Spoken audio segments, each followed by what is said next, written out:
يرجون تجارة لن تبور. Bismillahirrahmanirrahim. Assalamualaikum warahmatullahi wabarakatuh. Hamdan wa syukran lillah. Asyhadu an la ilaha illallah wa asyhadu anna Muhammadan abduhu wa rasuluh. Pada sore hari ini, insyaallah kita akan membahas cuplikan dan cuilan dari sejarah kaum muslimin. Jadi kita dulukan sirahnya lagi, karena dengan latar belakang bahwa hari ini kita masih ada di tanggal 23 ataupun 24 Muharram. Artinya masih bau-bau suro, Mas. Ya, masih bau-bau suro. Kalau pekan depan kayaknya sudah mau habis suronya, jadi pekan depan insya Allah kita bahas fikihnya. Nah, di bulan Muharram atau bulan Syuro, Asyura, orang Jawa atau orang Indonesia menyebutnya, dalam sejarah Islam itu ada peristiwa pengkhianatan besar-besaran yang tidak bisa ditutupi oleh sejarah. Kalau nggak ada kitab-kitabnya, realitanya masih ada. Ya, bekas-bekas pengkhianatan itu masih ada sampai tahun ini. Yaitu nanti di ujungnya poin yang nomor 5. Tetapi kita akan ngurutkan dulu, sebetulnya Islam wal muslimin itu sangat aman dan adil ketika berada di zaman Rasulullah, itu jelas. Zaman Abu Bakar tetap dimenangkan meskipun ada urusan membasmi para murtadin, orang-orang yang murtad, orang-orang yang nggak mengimani zakat harta. Zaman Umar sudah keadilan merajalela. Di zaman Utsman itu sudah ada seseorang, ya, sudah ada seseorang yang bernama, di zaman ini ada namanya Abdullah bin Saba. Abdullah bin Saba. Ini orang Yahudi yang memoles dirinya seakan-akan Muslim. Jadi memang mulai merusak Islam dari dalam. Dicari kesalahannya Utsman bin Affan. Di mana Utsman bin Affan pemerintahannya? Masih ada di Madinah. Madinah isinya siapa? Para sahabat. Masih banyak ahli ilmu. Ya. Jadi Abdullah bin Saba di sini ngosak-ngasik, memecah belah kaum muslimin dengan tipu dayanya. Mental, Mas. Abdullah bin Saba nggak bisa. Kemudian pindah ke Mekah. Ini selain ke Madinah, ke Mekah. Di Mekah ada sahabat Abdullah bin Zubair, Abdullah bin Abbas. Mental, Mas, nggak ngaruh. Akhirnya dia pergi sebelumnya ke Basrah dulu, ke Mesir dulu. Semakin jauh dari Mekah dan Madinah. Ya, semakin jauh dari ahli ilmu. Maka di Basrah, di Mesir, ini mulai dapat pengikut meskipun dikit. Bayangkan, ini kalau boleh saya bahasakan, Abdullah bin Saba ini bapaknya hoak. Bapaknya hoak. Dia itu mandi serang, sekarang hoak gampang sekali. Via influencer, via subscriber, follower, bisa semuanya kan? Via buzzer, semuanya bisa. Ya, siapa aja dari kita aja bikin hoak gampang. Cari berita, cari gambar, tempelkan, macam-macam sudah. Ya, mudah sekali. Zaman dulu ini orang keliling loh, Mas. Keliling dia itu. Di sini hoak nggak bisa, hoak Madinah nggak bisa, di Basrah lumayan dapat orang. masih dikit. Di Mesir mulai dapat orang, kemudian ujungnya di Kufah.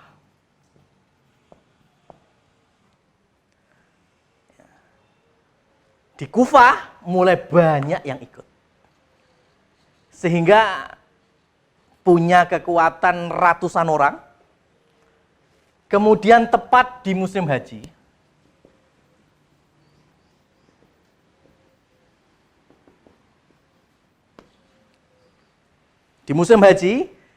dia sudah merencanakan dengan masanya ini. Lihat, ini orang nggak ikut terjun langsung loh mas. Ya, ini orang nggak ikut terjun langsung. Ini orang cuma ngompor-ngompor itu. Dia di belakang layar, apa istilahnya? Provokator, otaknya man of apa? Black state. sak kenani wae penting. Di belakang layar. Ya. Lah, dia lebih bisa membikin hoax di saat Khalifah Utsman bin Affan mengganti gubernur Mesir Amr bin As diganti Muawiyah.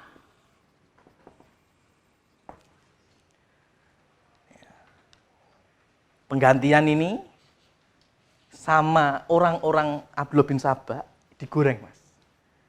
Digorengnya apa? Antara Utsman sama Muawiyah itu masih satu nasab. Ya, masih satu nasab, sama-sama Bani Umayyah. Utsman bin Affan Bani Umayyah, Muawiyah juga Bani Umayyah. Kira-kira apa hoak yang ditimbulkan? Nepotisme sudah digoreng. Wah, pemimpinmu itu pemimpin. Nah, akhirnya Abdullah bin Sabah ya, berhasil merongrong orang-orang ini, yang kemudian orang ini dikenal dengan orang-orang Khawarij. Di musim haji, mereka datang kepada Mekah, sebelumnya melewati Madinah, mereka mengepung dan nyerbu rumahnya Utsman bin Affan.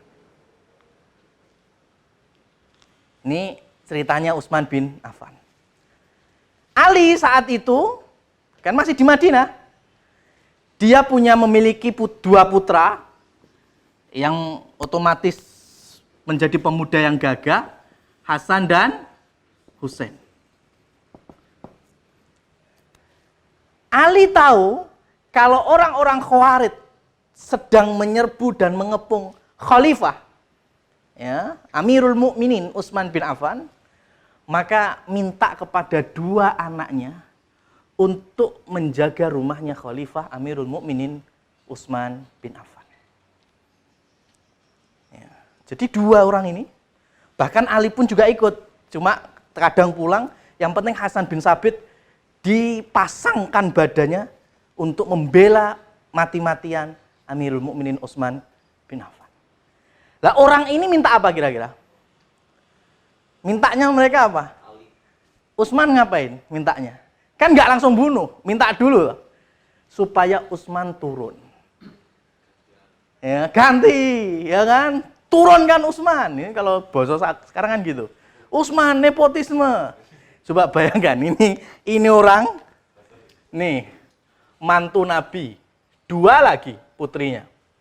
Kemudian sudah termasuk 10 dijamin surga. Dibilang pemimpin zalim oleh siapa? Khawarij. Dan Utsman tidak mau menanggalkan kepemimpinannya. Alasannya bagus sekali.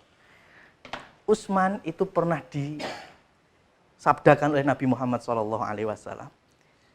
Utsman, engkau nantinya akan memakai baju imamah, baju kepemimpinan, baju kebesaran khalifah. Tapi nanti akan ada masa engkau diminta untuk mencopot pakaian itu. Dan Rasul bersabda, fala takhla'ha. Jangan sekali-kali kamu copot. Maka berbekal dengan itu Utsman nggak mau menanggalkan, tetap dia menjadi khalifah kaum muslimin. Ya, beliau ini Masya Allah. Ya, terzolimi pertama, jelas.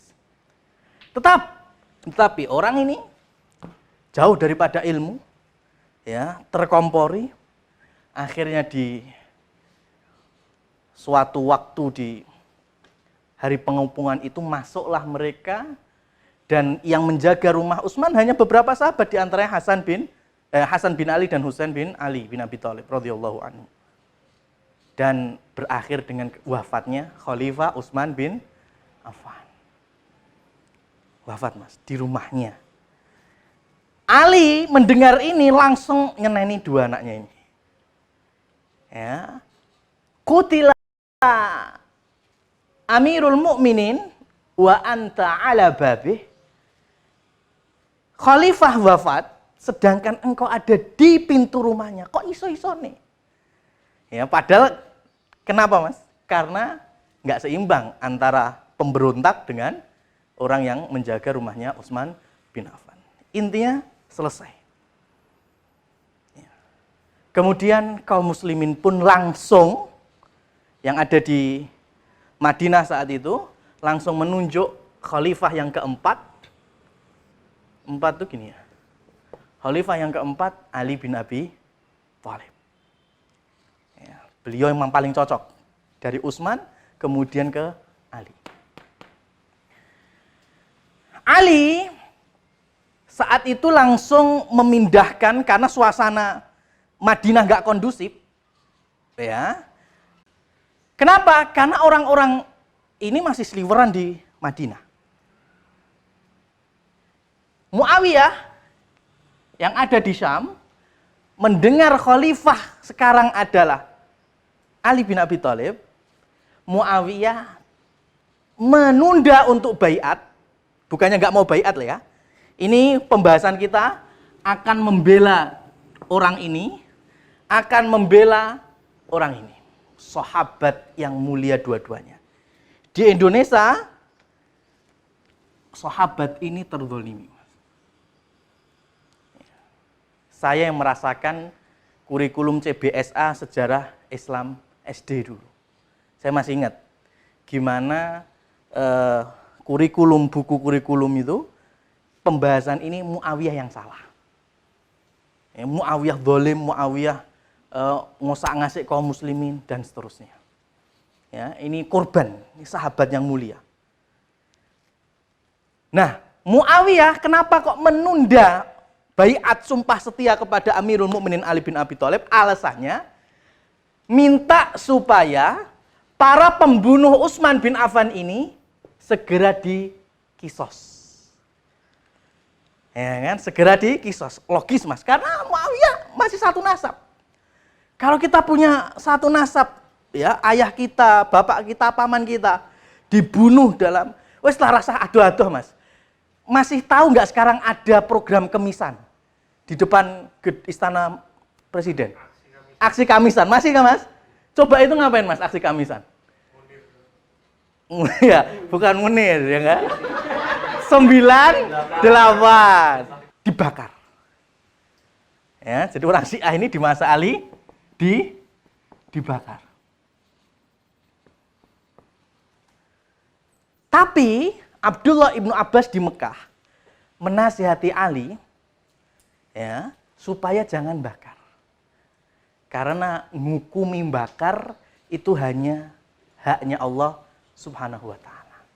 Untuk makhluk hidup. Ya, untuk makhluk hidup. Lek sampah mbok bakar ya enggak apa-apa. Iya kan?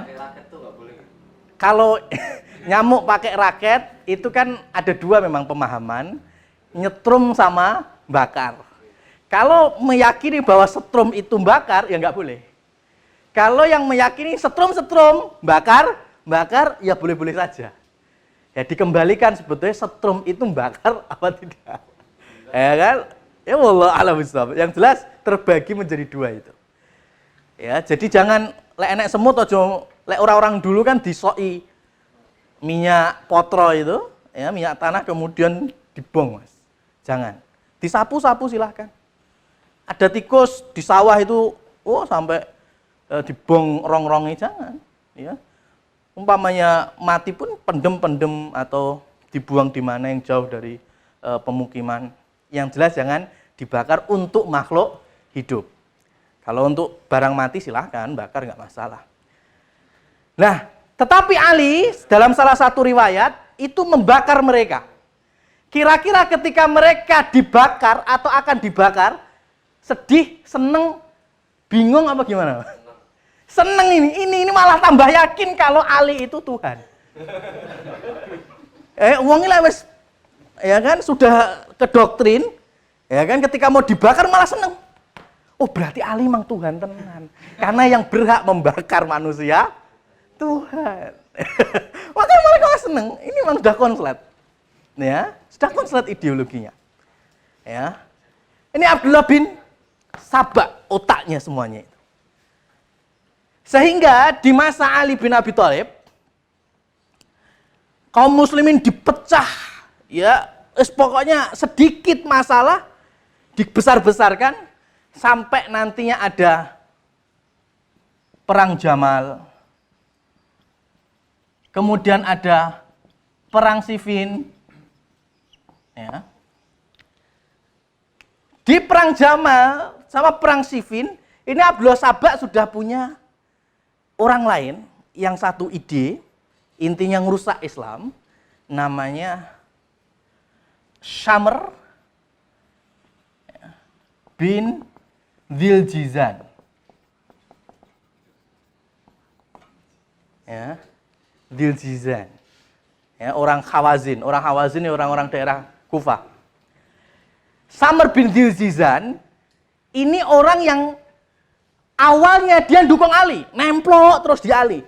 Maka di perang Jamal ini dukung Ali, perang Siffin dukung, pokoknya masih pro terus, ketok-ketok. Jadi pahlawan kesiangan itu. Dempet terus. Tapi nanti di Nahrawan, apa itu Nahrawan? Ali genting ngurusi orang ini. Khawarij. Karena orang Khawarij sudah mengkafirkan Ali, mengkafirkan tadi Utsman bin Affan. Ya. Syamr demplok di sini. Ya. Pokoknya yang melihat keuntungannya di mana, di situ dia nemplek. Ya. Apa bahasanya mau bunglon apa. Dan itu setiap zaman mesti ada yang seperti itu, Mas. Ya, di sini nemplek. Habis itu ini rezim beda lagi kekuasaannya. Di kekuasaan yang baru, loh kok saya enak ya nemplek. Lah itu turunan Syamr bin Dzil-Jizan. Ya, karakternya sama itu. Ya. Nanti pindah lagi kekuasaan. Lah kok wong iki sing wingi kok enak sing daerah muter-muter di penguasa situ. Emang cari keuntungan toh aslinya. Ya. Dia itu apa istilahnya tadi? Oportunis, ya, oportunis. Nah, Syamr bin Dzil-Jizan ini yang membakar orang-orang Khawarij, sama. Ya, ini sudah nantinya Allah hinakan. Sekarang kita pindah ke sini. Ini sudah penasihat agung sudah ya. Sudah kita tinggalkan dulu. Sekarang yang di lapangan ini. Ini Khawarij dibakar oleh Syamr bin Dzil-Jizan, dibisiki pokoknya sama Ali, jangan taat, ya, nggak berhukum dengan hukum Allah, macam-macam, Mas. Padahal ini mantu Nabi, ya kan? Anaknya, cucu-cucu kesayangan Nabi, ya. Kemudian termasuk 10 yang dijamin masuk surga. Lah kok suatu subuh sama orang Khawarij yang bernama Abdurrahman bin Muljim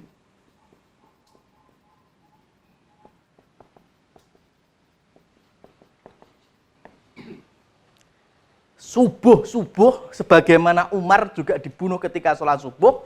Kalau Ali sebelum sholat, ya, Abdurrahman bin Muljim nebas kepalanya, ya, Ali bin Abi Thalib. Ya, dahinya dikenain seperti senjata yang kujang, badik atau semacamnya. Ya, kalau dalam bahasa Arab ya konteksnya sama-sama pedang ya. Cuma pedang ada yang panjang, ada yang kecil, ada macam-macam. Nah, maka terbunuhlah Khalifah Ali bin Abi Thalib. Ya, sudah benar orang Khawarij. Karena awalnya Ali bin Abi Thalib ngabisin ini. Ya, orang-orang Khawarij di peristiwa Nahrawan sebelumnya dikirim Abdullah bin Abbas. Abdullah bin Abbas Ya, orang yang paling paham Al-Quran. Didatangkan dari Mekah, suruh mengembalikan ideologi Khawarijnya. Karena Khawarij ini, ya, semua yang tidak berideologi sama mereka, kafir semua, murtad semuanya. Dan sahabat-sahabat langsung tanya ke Ali bin Abi Thalib sebelum terjadi Nahrawan ini. Ya Khalifah, Amirul Mukminin, apakah orang Khawarij itu kafir? Ya, kan udah mengkafirkan kita ini. Apa kita menyebut mereka juga kafir? Kata Ali bin Abi Thalib, minal kufrihum farru.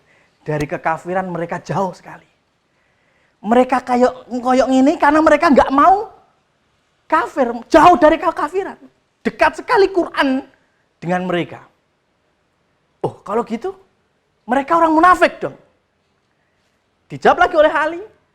Munafik la yadhkurunallah illa qalila. Orang munafik itu tidak zikir ingat Allah kecuali hanya sedikit. Orang Khawarij ya membawa sabda Rasulullah SAW, Ali menyebutkan Nabi sudah memprediksi, nubuahnya sudah digambarkan ke kita. Tahtakiruna sholatakum bisolatihim wa siyamakum bisiyamihim. Ini sahabat melihat sholatnya Khawarij minder, Mas. Kalau melihat puasanya Khawarij, para sahabat minder. Kenapa? Karena 24 jamnya isu buat puasa, malamnya buat tahajud sama tilawatul Quran. Ya. Kurang apa lagi, Mas sekarang? Lah terus siapa mereka? Ini kan Ali menjawab. Hum ikhwanuna baghaw alaina. Mereka adalah saudara kita, berarti masih muslim. Ya, masih satu kiblat, masih syahadat. Ya, masih sholat. Tetapi mereka telah melampaui batas terhadap kita. Makanya Ali tetap memerangi. Cuma ketika ini habis, Ali tidak mau ngambil harta rampasan perang. Yang menang kan Ali. Ya kan? Makanya dendam ini orang yang nantinya membunuh Ali bin Abi Thalib. Ya. Ali kan menang. Harusnya yang namanya perang, yang menang dapat harta rampasan. Tapi di sini Ali nggak mau. Kenapa? Karena yang diperangi sama-sama masih satu syahadat. Harta rampasan itu kalau beda keyakinan, makanya nggak diambil harta rampasannya. Yang selamat-selamat kabur, bawa persenjataannya, yang mati ya sudah mati. Nah, ini orang Khawarij ini ngeri memang, Mas. Gampang sekali mengkafirkan, jangankan kita. Ini sahabat, 2 sahabat mudah sekali dikafirkan. Yang penting nggak berhukum dengan hukum Allah, langsung pokoknya kafir, murtad. Ya kan? Murtad. Maka saya pernah diajak ngisi di salah satu brimob, ya lama sekali tapi sudah. Itu sempat saya usulkan, tolong XX mantan-mantan yang punya ideologi Khawarij, yang mereka gampang sekali, waalaikumsalam, yang mereka gampang sekali mengkafirkan kaum muslimin. Ya.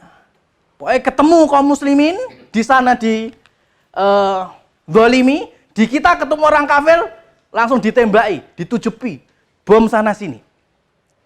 Itu saya sempat ngusulkan, ya, di salah satu brimob itu, tolong kalau pengen nyuci ideologi mereka, jangan menggunakan mantan mereka. Mental, Mas. Kenapa? Alasannya, mantan Khawarij, mantan yang ideologinya takfiri, mudah mengkafirkan, itu di hadapan kawan lamanya, itu udah pengkhianat. Umpama, saya mantan Khawarij. Umpamanya kita bilang kalau sekarang, yang sudah nggak jelas beritanya kan ISIS, umpamanya. Saya mendakwai napi-napi ISIS yang ada di Indonesia, umpamanya. Kira-kira mereka dengar saya nggak? Nggak mungkin, bagi mereka saya ini pengkhianat. Oleh darah saya itu udah halal bagi mereka. Iso mateni di situ dipateni saya. Ya, itu salah satu kesalahan di Indonesia dalam menanggulangi orang-orang yang mengatasnamakan jihad padahal itu aksi teror. Jadi yang dikirimkan itu kebanyakan mantan. Ya, dikirim yang ada di Nusa Kambangan, ada yang di Cipinang. Itu enggak ngefek Mas, mental. Datangkan orang yang faham Al-Qur'an, ya, yang tidak pernah bersentuhan dengan mereka, lah itu insya Allah lebih manjur. Sebagaimana Abdullah ibnu Abbas, enggak pernah bersentuhan dengan orang Khawarij. Datang langsung habis semuanya, syubhat-syubhatnya. Dibabat habis semuanya. Ya, karena Al-Qur'an, ini orang Khawarij ini enggak mau mendengarkan selain Al-Qur'an. Berarti cari orang yang paling paham akan Al-Qur'an. Mereka itu paling maunya Al-Qur'an, cuma pendalilannya mereka nggak mudeng. Yang penting, ya kan? Yang penting kalau Al-Qur'an tok. Tapi nggak digali pendalilan, ya, nggak mau ngaji, ya, karena oksa aksi, ya kan? Ya, dibutuhkan ngaji. Ngaji itu juga aksi, ya kan? Ngaji itu juga aksi. Ya.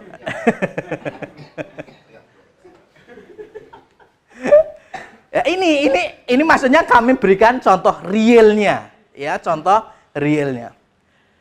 Nah, akhirnya mereka pada kocar-kacir, tinggal 11 atau ada beriwayat 7 orang, ya, mereka. Tapi ini tuh akan hidup terus sampai hari kiamat.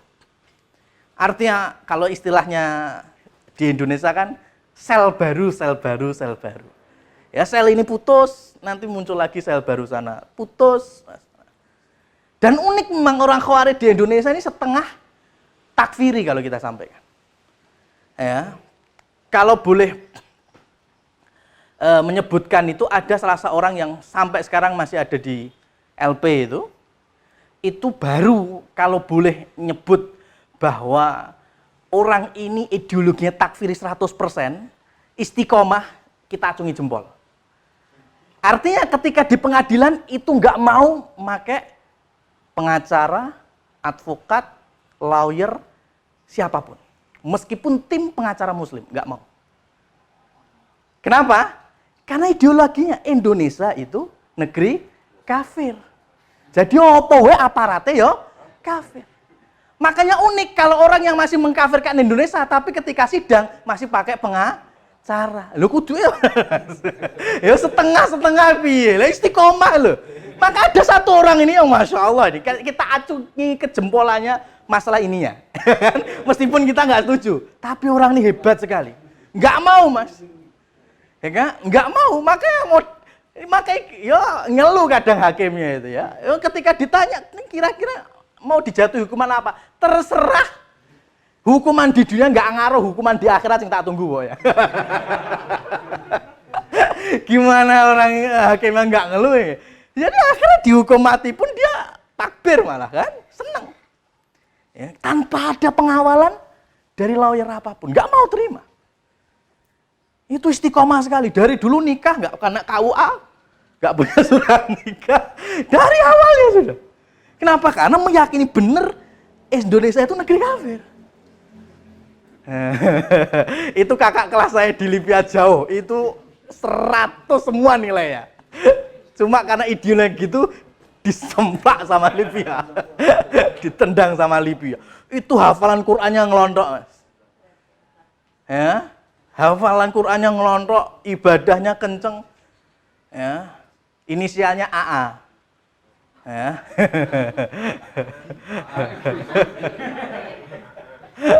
Ini saya. Usianya mungkin ya namanya kakak mungkin 6 tahun atau 7 tahun ke atas lah. Masih di awal kepala 4 mungkin sekarang. Enggak, karena modelnya seperti ini. Dia doktrin. Oh, dia itu kalau hah? Mungkin kakak kelasnya, kalau nggak seangkatan kakak kelasnya. Wah itu Masya Allah, itu pamannya saya pengen nyoba lah ketemu sama dia. Sampai yakin pengen ketemu dia ngobrol, kebalik Mas, sampai yang jadi ikut dia. Ya, makanya sipir penjara banyak yang kena sama dia. Ya, sipir penjara banyak yang jadi penganten. Ya, pengantin dalam artian siap bom bunuh diri. Cuma sebelum terjadi, ya kan? Sebelum terjadi udah konangan dulu. Ini sipir penjara. Karena setiap hari ketemu didakwai kena. Karena orang nggak punya dasar ilmu. Yang punya dasar saja, ya. Ya ini, kalau ini nggak mungkin perkaranya lain. Sananya yang garuk-garuk, gibi, tak doktrin mental.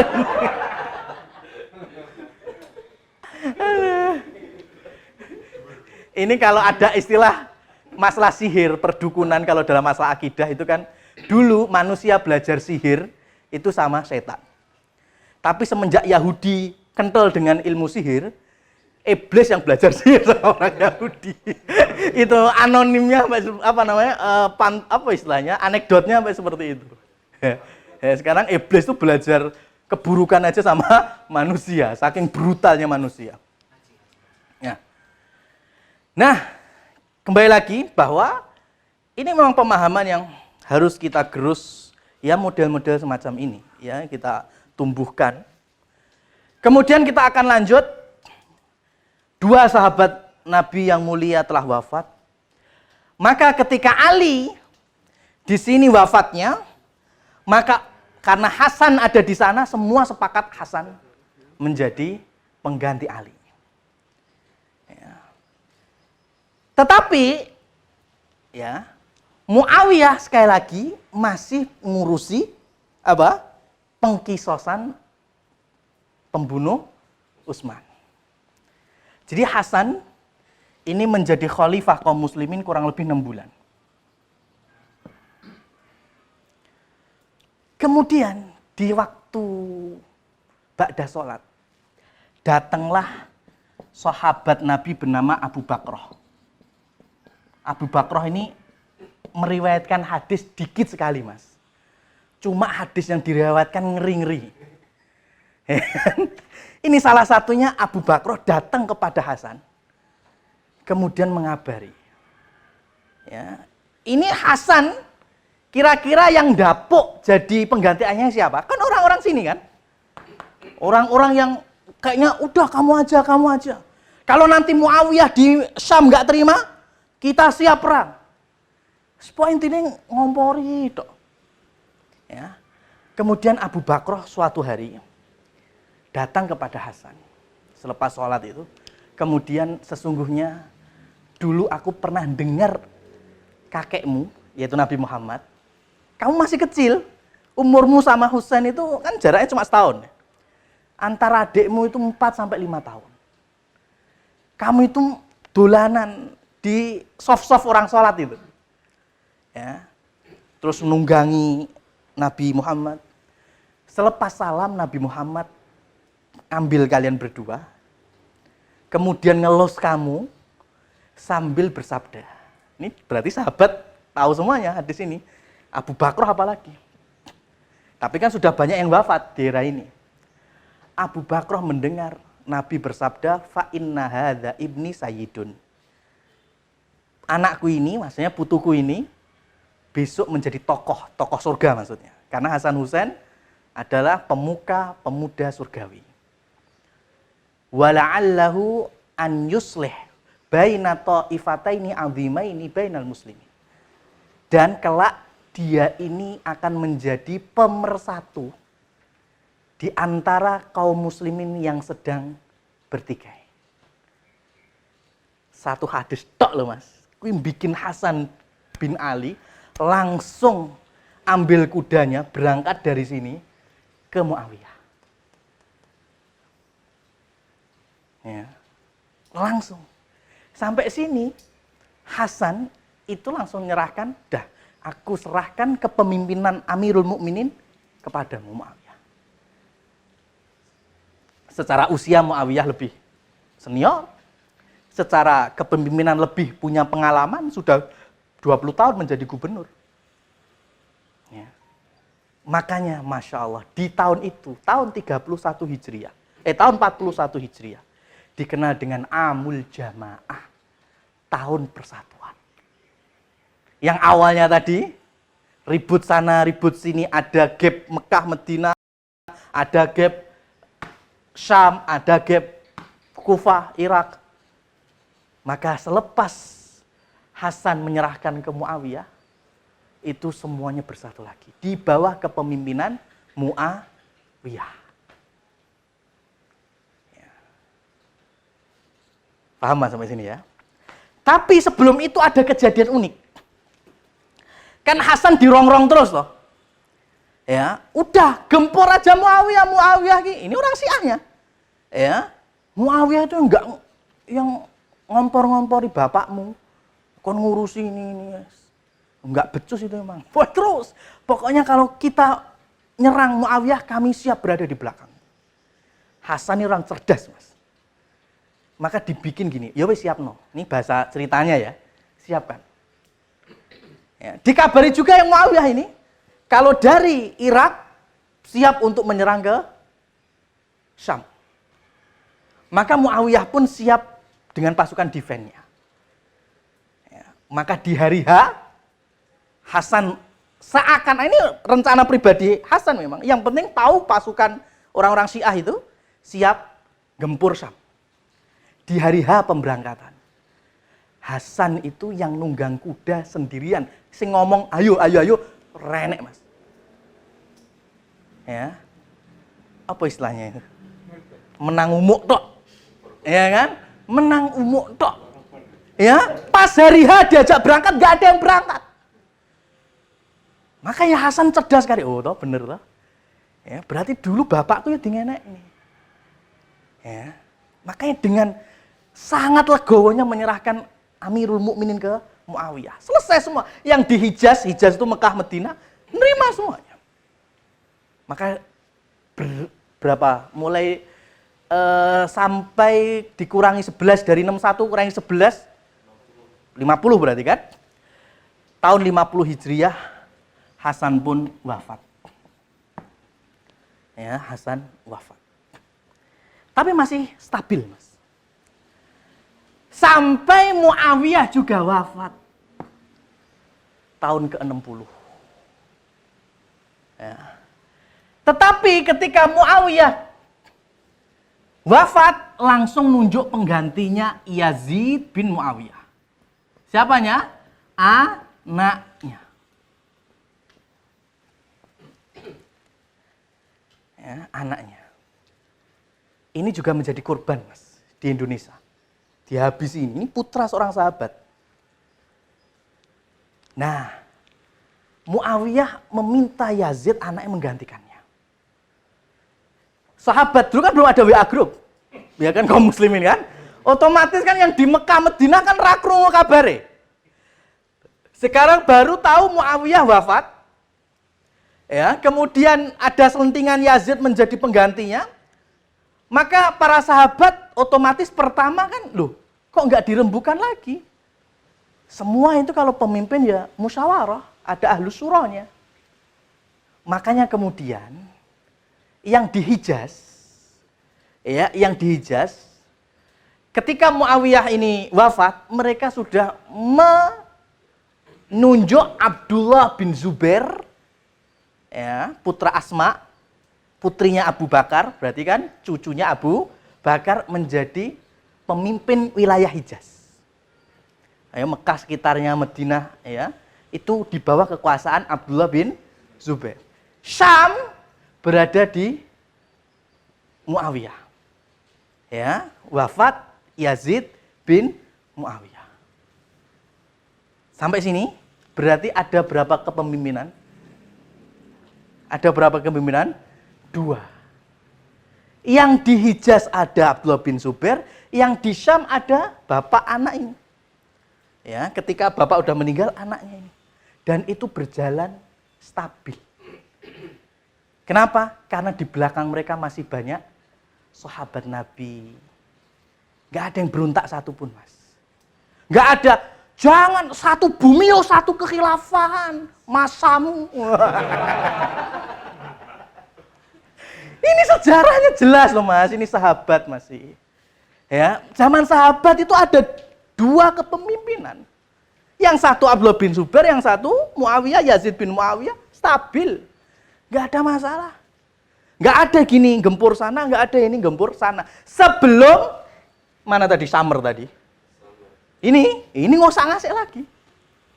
Pokoknya musuh Islam itu nggak bakal terima Islam itu aman tuh nggak bakal mau, Mas. Rukun itu nggak bakal mau, nggak bakal itu. Makanya ketika masa ini, pergantian ini, di Mekah itu ada Husain. Ya, Husain awalnya di Mekah. Itu dari sini, ini salah satu orangnya, ngirimin surat ke sini berkali-kali. Kita nggak terima dengan kepemimpinan Yazid. Yang harus paling pas ya kamu harusnya. Masih keturunan Nabi, ya kan? Putra Ali, macam-macam. Bahkan sebagian orang-orang Kufah itu datang ke Mekah, ketemu langsung Husain. Ayolah, terus itu surat terus berjalan, Mas. Maka ya Husain pun akhirnya siap berangkat ke Kufah, menerima baiat orang Kufah. Ya, menerima baiat orang Kufah.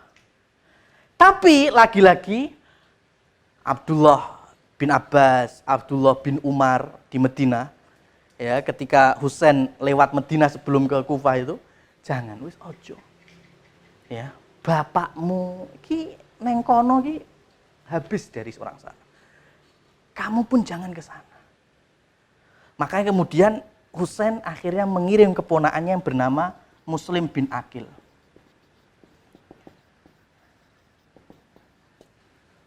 Mangkat sih. Fi, tenan ora neng kono nek masa ora yang siap membaiat aku. Ternyata ketika Muslim bin Aqil ke sini ke Kufah, langsung disajikan semua jamuan. Ya, ini wallpaper ceritanya kan, indah-indah, cakep-cakep kan, ya, screensaver macam-macam. Langsung dikirimi surat oleh Muslim bin Aqil, sudah sini ternyata ada ribuan, puluhan ribu siap membaiatmu. Sudah yakin kan berarti? Maka Husain pun siap untuk berangkat ke sana. Oh, sahabat-sahabat sudah menging, Mas, jangan. Ya. Tapi lihat, ini kita bicara sahabat, ini radhiyallahu anhum wa radhu an, Allah meridhoi mereka, mereka ridho dengan ketetapan Allah. Artinya mereka ahli ijtihad. Ahli ijtihad. Kalau ijtihad mereka benar dapat 2 pahala, kalau ijtihadnya salah 1 pahala. Ya, maka kita nggak boleh terlalu detail ngurusi fitnah antara para sahabat, itu malah nggak boleh. Karena kita nanti mesti ujung-ujungnya sabbus sahabah, menghina sahabat. Lek terlalu detail mesti, oh iki berarti yang bener, iki memang nggak boleh seperti itu. Maka kita ceritakan sejarahnya sebagaimana para ulama juga menceritakan. Maka ujungnya adalah Husain pun berangkat.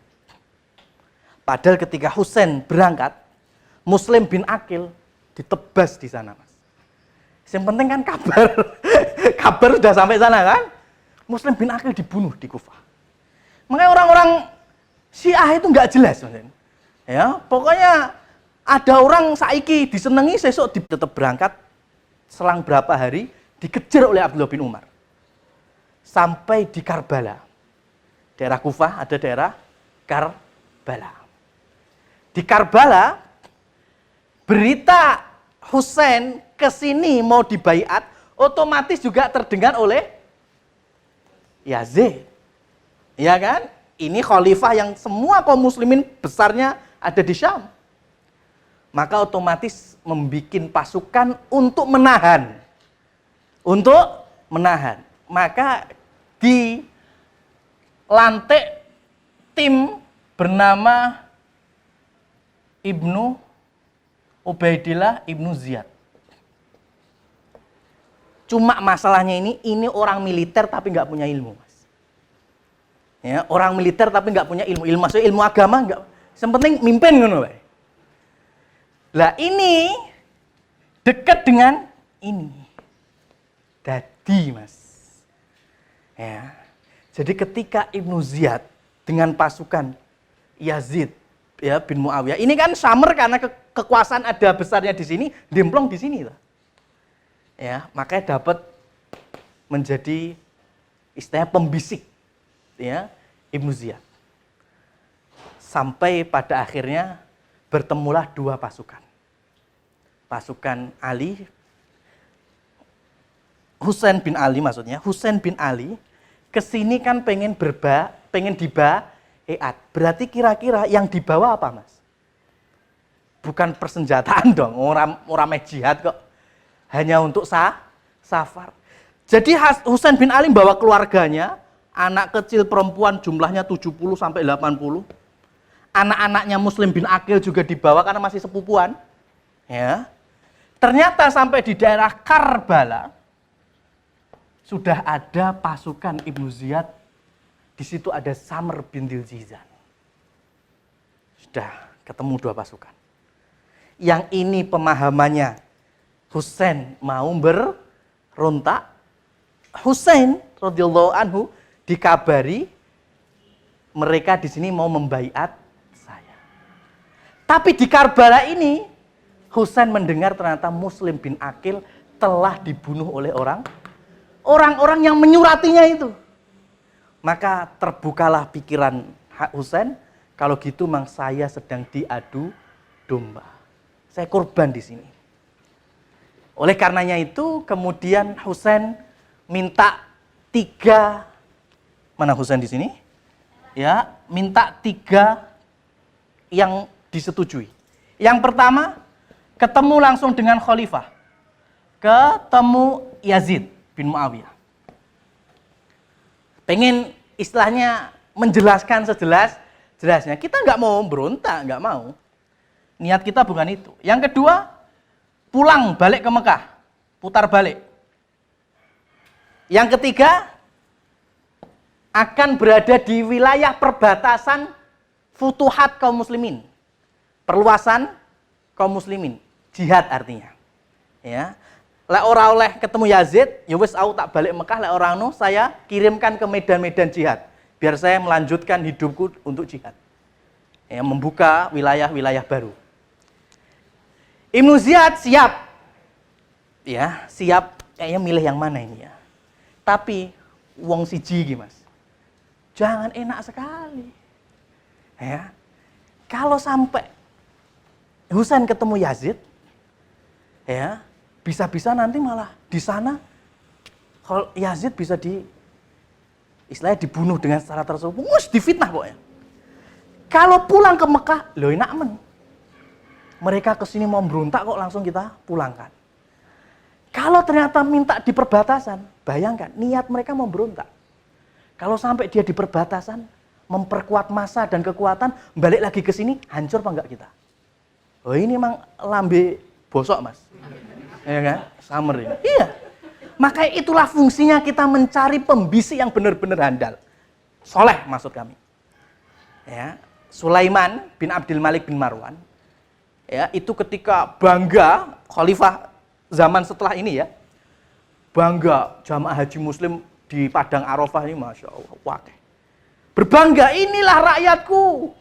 Putih-putih, Masya Allah. Rakyatku wakil saya. Dan aku pemimpinnya. Gubernur Madinah saat itu Umar bin Abdul Aziz. Dicolek gini tok khalifah. Wahai Amirul Mukminin, mereka memang rakyatmu neng dunyo. Tapi di akhirat hisabmu dawa gara-gara mereka. Hisabmu panjang gara-gara mereka. Mereka minta keadilan jeleput. Itu sampai nangis dengan derai air matanya dan kemudian mencium Umar bin Abdul Aziz, bangga dengan bawahannya gubernur yang bisa mengingatkan akhirat. Maka penggantinya juga Umar bin Abdul Aziz soleh-soleh semuanya, Mas. Tapi masa sebelumnya ini orang yang nggak punya ilmu, ya, pembisiknya orang jahil, akhirnya yang terjadi tetap tidak diridhoi tiga-tiganya, akhirnya terjadilah pertempuran yang sangat tidak seimbang. Ya, sangat tidak seimbang. Uniknya, ini katanya ada 4.000, ada 8.000 yang siap baiat. Ketika di Karbala, 8.000 itu malah di pasukannya ini ternyata, Mas. Aneh lah, memang aneh orang Syiah. Maka terjadilah apa yang tidak kita inginkan. Ya, Husain pun terbunuh dengan belasan ahli bait yang lainnya. Ya, terbunuh, wafat, menjadi syahid di padang Karbala.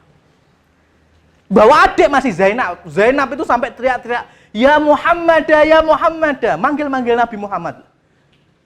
Simbahku Muhammad, simbahku Muhammad. Putumu yang dulu engkau ciumi bibirnya, pipinya, dipenggal lehernya di situ. Ya. Makanya ketika Ibnu Ziyad ngelaporkan ke Muawiyah, ini kok jadi pahlawan toh. Wah, pemberontakmu sudah kita habisi, wahai khalifah. Ya. Bu habisi gimana? Kita sudah membunuhnya. Itu Yazid bukannya malah senang, sedih. Laknatullah alaik, ya Ibn Ziyad. Semoga Allah melaknatmu. Kenapa? Karena Yazid hanya defense saja. Ya kan? Kalau memang tanya, ya, Husain mau apa ke situ? Tapi goro-goro wong iki, Mas. Ya, Ibnu Ziyad akhirnya nggak tahu apa-apa, yang penting cuma dikompori, dibisi, membunuh cucu Rasul sallallahu alaihi wasallam. Dan Yazid melaknat, Yazid nggak terima. Ya, maka Yazid ya berlepas diri, semuanya berlepas diri.